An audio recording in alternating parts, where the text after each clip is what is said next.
আসসালামু আলাইকুম প্রিয় ফুটবল ফ্যান্স।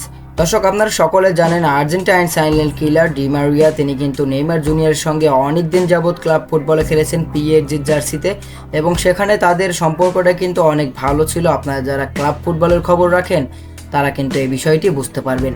মূলত নেইমার জুনিয়রকে রেখেই কিন্তু পিএসজি ছেড়েছিলেন অ্যাঙ্গেল ডি মারিয়া, এবং তারপর কিন্তু নেইমারও পিএসজি ছেড়ে দিয়েছিলেন, এবং দুইজন কিন্তু এখন আছে দুই মহাদেশে। মূলত একজন আছে সৌদি আরবে, একজন আছে পর্তুগালে।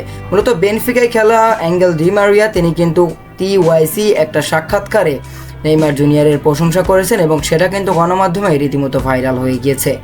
ডি মারিয়া কী বলেছে চলুন আগে একটু দেখি। তিনি বলেছেন, নেইমারের সাথে এটা সবসময় মজা, এটা সারাদিন একটি পার্টি। তার বিশাল হৃদয় আছে। যখন আমি তার সাথে দেখা করি তখন আমি বুঝতে পেরেছিলাম কেন লিও মেসি তাকে এত ভালোবাসে, কারণ এই লোকটির প্রশংসা না করা অসম্ভব। মূলত অ্যাঙ্গেল ডি মারিয়া কিন্তু স্পষ্টভাবে বলে দিয়েছে যে নেইমার জুনিয়রের প্রশংসা না করা প্রায় অসম্ভব, কেননা নেইমার জুনিয়র অনেক ভালো একজন মানুষ, অনেক বড় হৃদয়ের একজন মানুষ। এজন্য লিওনেল মেসিও নেইমার জুনিয়রকে অনেক বেশি পছন্দ করে বা ভালোবাসে, যেটাই বলতে পারেন। আর অ্যাঙ্গেল ডি মারিয়ার এরকম একটা কথা বলার পর কিন্তু গণমাধ্যমে এই কথাটি প্রচুর পরিমাণে শেয়ার হচ্ছে। আর্জেন্টাইন ফ্যান, ব্রাজিলিয়ান ফ্যান, সমস্ত ফ্যানরাই কিন্তু এই কথাটি প্রচুর পরিমাণে শেয়ার করছে। তো দর্শক, একজন আর্জেন্টাইন ফুটবলারের মুখে, একজন বিশ্বকাপ জয়ী ফুটবলারের মুখে আমাদের হতভাগা নেইমার জুনিয়রের প্রশংসা আপনার কাছে কেমন লেগেছে অবশ্যই জানিয়ে দিতে পারেন আমাদের ভিডিওর কমেন্ট বক্সে।